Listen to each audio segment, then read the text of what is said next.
Donc du coup c'est... Et j'arrête pas de jouer avec ma chaise. Je sais pas ce que j'ai aujourd'hui, donc s'il vous plaît me tuez pas. Hello mes pépitos, j'espère que vous allez bien. On se retrouve pour une nouvelle vidéo un petit peu spéciale. Je voulais parler de l'envers du décor avec vous, histoire qu'on mette un petit peu les choses au clair. Et parce que maintenant ça fait 4 ans que je suis sur YouTube, 4 ans que je me suis mise vraiment à faire des vidéos où je me suis montrée publiquement. Au départ c'était vraiment un kiff, un petit peu comme une révélation. J'avais envie de me mettre à 100% dans cette aventure, de faire plus régulièrement des vidéos, de montrer en fait un peu ma créativité, de l'exploiter un max au niveau de son potentiel. Comme je voulais parler un petit peu de tout et de rien, cette chaîne n'a pas vraiment de fil conducteur, et bien du coup je me suis dit vas-y, ça fait un moment que tu t'es mise, que ce soit sur YouTube ou sur Instagram, allons-y, donne ton avis quoi, on s'en fout, il n'y a pas de filtre. Encore une fois, ce n'est pas pour lancer une good vibe dans cette vidéo, donc j'espère que dans les commentaires vous serez un tout petit peu plus clément, n'est-ce pas, hein, pas de méchanceté gratuite, c'est ni pour descendre les gens, ni pour faire toute une polémique autour de ça, mais c'est des choses qui me sont arrivées à titre personnel. C'était vraiment un sujet que je me disais, Anisha, faut que tu la lances, mais je me sentais pas légitime à quelque part, puis après je me suis dit, oh, la vie des autres, mais qu'est-ce qu'on s'en contrebarre les fesses. Du coup, si cette vidéo vous intéresse, je vous invite à rester avec moi. N'oubliez pas de faire exploser le compteur des likes, s'il vous plaît, ça veut dire que mes vidéos comme ça, elles vous plaisent. C'est spontané chez moi. Et si vous êtes toujours pas abonné à ma chaîne, je vous invite à le faire, comme je l'ai dit tout à l'heure, la Pépitos Family is the best. On est une communauté. Mouah. Bref, allez, je me calme un petit peu et nous partons. Let's go. La première chose que je voulais aborder avec vous, forcément les proches et son entourage qui se posent énormément de questions.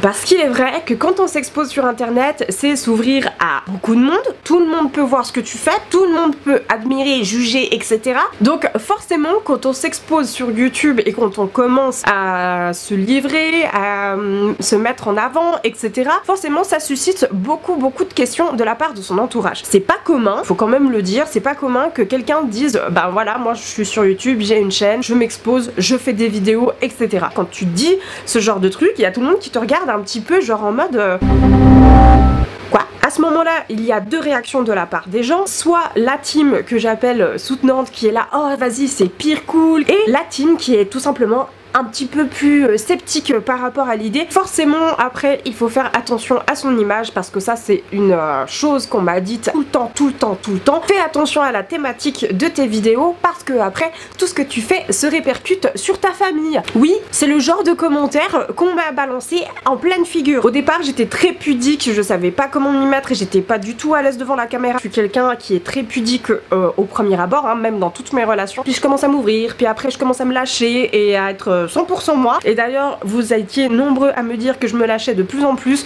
et c'est trop bien parce que c'est l'effet que je voulais vous donner. C'est quelque chose que j'étais consciente dans mes vidéos, d'être toujours avec cette distance et je voulais casser cette barrière. La deuxième chose que je vois depuis que je me suis mise publiquement sur les réseaux, c'est les gens qui te prennent pas au sérieux. La première chose que je vois, c'est les gens qui m'ont connu, qui tout d'un coup me voient sur les réseaux et se disent mais à quel moment, à quelle date, à quelle heure. La plupart du temps ils te disent tu veux faire ça pourquoi? Est-ce que c'est ton métier? Est-ce que tu as envie de te mettre là-dedans? Ouais, il y a des gens ils se disent mais elle va jamais se créer une communauté, elle va jamais arriver à un stade où elle va intéresser les gens, c'est juste une petite lubie. Et ça c'est des remarques que j'ai eues au départ quand j'ai commencé à ouvrir ma chaîne, que j'ai commencé à faire un contenu entre guillemets qui me plaisait plus et beaucoup plus pro sur mon Instagram. D'ailleurs si vous me suivez pas, je vous invite à me suivre. Je mettrai mon Insta par là parce que je me livre beaucoup sur Instagram aussi. Les gens se disent un petit peu sceptiques pour atteindre une notoriété, pour avoir une valeur. On oublie que YouTube, il y a les créateurs de contenu pro et il y a les créateurs de contenu voilà, qui sont juste là pour kiffer ce qu'ils font. Alors je dis pas que les créateurs de contenu pro ils kiffent pas ce qu'ils font. C'est pas vrai. On oublie que YouTube d'abord n'était pas monétisé avant que ça devienne un marketing. Pour les jeunes créateurs de contenu, forcément qu'on ne commence pas avec une communauté de 3 millions de followers. Ça n'existe pas. Faut la créer cette communauté. Les gens, ils ont tendance à avoir la critique facile et à critiquer tout ce que tu fais et à juste pas te prendre au sérieux en fait. Tu dis j'ai une vidéo à tourner, ils te disent oh mais c'est pas grave, c'est pas ton métier, tu peux mettre ça plus tard. Mais les gars, au bout d'un moment, si t'as envie de mettre quelque chose au sérieux et vraiment propre, vraiment clean parce que tu kiffes ça, parce que c'est par ta passion, bah il faut être régulier un minimum. Et je suis bien consciente qu'en ce moment je suis absolument pas régulière, mais encore une fois, je vous ai expliqué sur Instagram, j'ai beaucoup de choses dans ma vie personnelle qui sont en train de se mettre en place, mais les gens te prennent pas au sérieux quand tu dis bah je dois monter des vidéos, je dois faire des photos, je dois faire ci, je dois faire ça. Les gens ils te prennent un petit peu pour une folle, ils se disent celle-là elle se prend beaucoup trop au sérieux, blablabli blablabla. D'ailleurs c'est là où nous allons arriver à notre troisième point. Alors ça va de pair. Tu as envie d'approfondir ce que tu es en train de faire, ce que tu as envie de découvrir et tout simplement d'approfondir ton activité parce que tu as envie d'apprendre. Moi c'est mon but, j'en apprends tous les jours avec YouTube. Et ben les gens pensent que tu te prends trop au sérieux parce que bah justement comme je l'ai dit tout à l'heure, la notoriété, les thunes. Donc les gens me disent ah bah voilà celle-ci elle s'est mise sur internet publiquement, elle se prend trop pour une star. À quelle heure? Ce que j'ai pas arrêté de dire sur YouTube et d'ailleurs sur mes réseaux, les gens ont tendance à mettre leur grain de sel pour tout et pour rien. Les gens se rendent pas compte que devant une caméra, déjà la première chose que moi ça m'a fait quand je me suis quand je me suis mise sur YouTube, c'est de parler à une caméra. Les gars, c'est comme si vous passez un examen oral. Tu dois avoir une vidéo dynamique, un sujet intéressant, quelque chose que tu kiffes. Moi, je veux que les vidéos que je monte, ce soit un sujet que je kiffe et dont je suis fière. Enfin, mais les gens, ils ont tendance à mettre leur grain de sel. Typiquement, ma vidéo sur la dépression, j'ai eu des commentaires du style ah mais c'est une vidéo putaclic. Non mais les gens, mais à quelle heure en fait moi c'était pas ça, c'était juste parce que c'est la vidéo qui m'a demandé le plus de temps à filmer. Je me suis lâchée dans cette vidéo. Les larmes que vous avez pu voir dans cette vidéo, c'est des vraies larmes les gens. Hein. Je sais pas si vous vous rendez compte, c'est pas juste de la comédie hein, et qu'il faut parler ces choses. Moi j'aime parler de ces tabous. Vas-y, ça c'est un sujet qu'il faut en parler parce que ça fait partie de la société actuelle, parce qu'il y a des trucs qui moi me dérangent et moi j'estime que en parlant autour de moi, bah en fait il y a plein de gens qui sont d'accord avec moi et ben du coup bah illumination! Je vais vous parler de ce sujet de vidéo, mais comment est-ce que je vais vous en parler? Je vais pas faire une vidéo face cam, ça vaut pas le coup, il y en a plein qui l'ont fait. Qu'est-ce que je vais faire pour me démarquer? Faire un truc que j'aime. Mais les gens ne l'ont pas compris. J'ai reçu une des remarques du style t'es noir, mais tu penses comme un blanc. S'il y a quelqu'un qui sait et qui a la définition de cette phrase, moi je veux bien savoir et je veux bien la comprendre. Ce qui nous arrive à notre cinquième point, c'est la méchanceté gratuite. Les gens, ils se disent sécurisés parce qu'ils ont un pseudonyme et parce que ça peut être en anonyme, etc. Et les gens pensent qu'ils ont le droit de mettre leur grain de sel en disant des trucs juste foncièrement méchants. Pourquoi est-ce que tu viens juste faire chier? Ça veut dire que t'as aucune vie? C'est ton kiff? Est-ce que tu fais ça dans la rue? Est-ce que tu vas arriver devant une personne et lui dire ah, t'es habillé comme un sac? On va rester poli, d'accord? Mais non, mais pas ça les gens. Avant de balayer devant la porte des autres, mais balayer devant la vôtre. Au départ, ça m'a blessée. Et heureusement, j'ai des amis, j'ai une communauté qui est vraiment soutenante et d'ailleurs merci vraiment. C'est fatigant à la langue en fait. Voilà, vous me cherchez, vous me trouvez. Bisous. La meuf elle règle ses comptes en fait. Essayons d'être un petit peu plus calme, on va éviter de s'emporter. Le sixième point, il est à mourir de rire. C'est les gens qui comprennent pas la thématique de ta chaîne, entre parenthèses, catégoriser ou mettre dans une case. Je ne comprends pas le délire de catégoriser les gens et à tout prix comprendre de quoi parle ta chaîne. Pour moi, ma chaîne est entre guillemets un fourre-tout où j'ai envie de parler de tout. Pourquoi est-ce que je me catégoriserais en fait? Je vais pas vous mentir. Au départ, j'ai fait pour le kiff. Après, je voulais quand même un petit peu avoir des vidéos de qualité. Donc forcément, pour essayer d'avoir ces choses de qualité, ben j'ai commencé à regarder des vidéos justement conseils pour monter sa chaîne, pour faire évoluer sa chaîne, etc. etc. Et le nombre de vidéos que j'ai pu voir où on disait à tout prix mettre une thématique sur sa chaîne YouTube en règle générale pour que les gens puissent comprendre sur quel genre de chaîne ils tombent, mais je ne capte pas. Ça veut dire que dans la vie, les gens ils ont que peut-être une ou deux passions et ça s'arrête là? Mais c'est pas possible! J'adore avoir un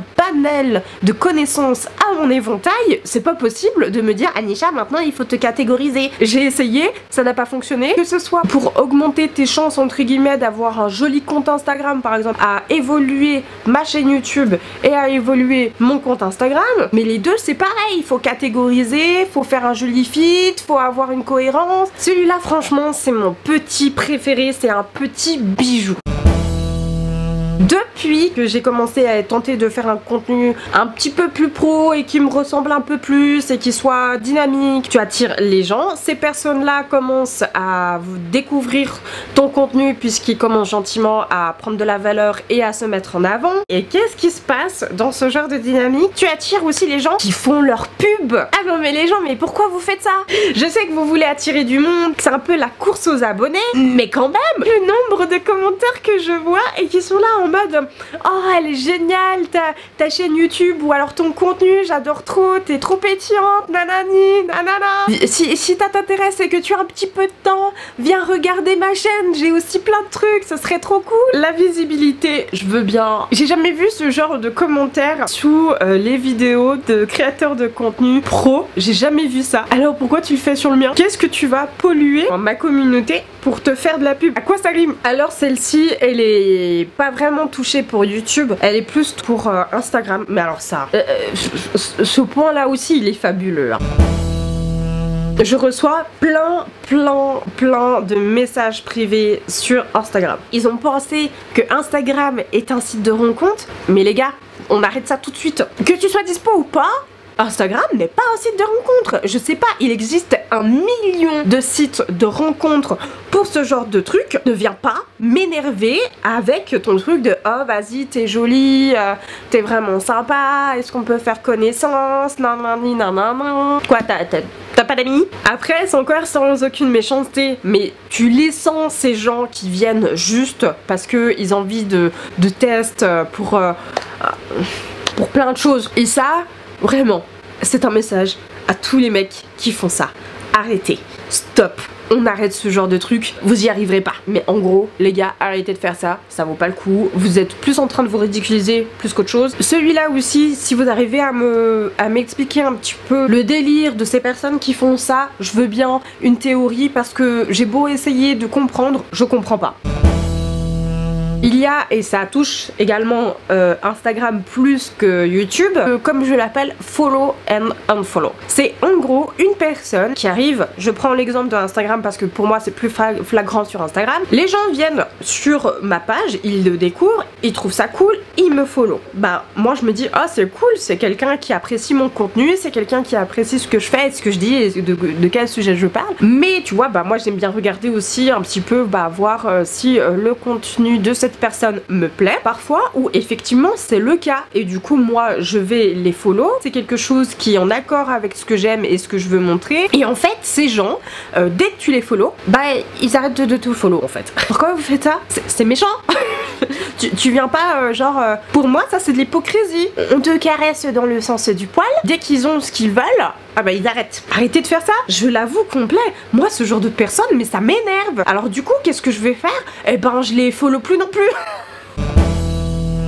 Et enfin, le petit dernier, parce que c'est aussi un petit bijou et je pense que ça mériterait qu'on en parle. Ces influenceurs qui sont comme toi, qui sont vraiment au départ contenu qui fonctionne, etc. Et puis que tu commences à justement avoir un peu plus de vues, qui te piquent tes abonnés, qui vont diffamer des choses sur toi, bah tes abonnés se retournent contre toi. Et oui, ça je vous en ai jamais parlé. En tant que créateur de contenu, en tant que micro influenceur, t'as le droit de follow qui tu veux.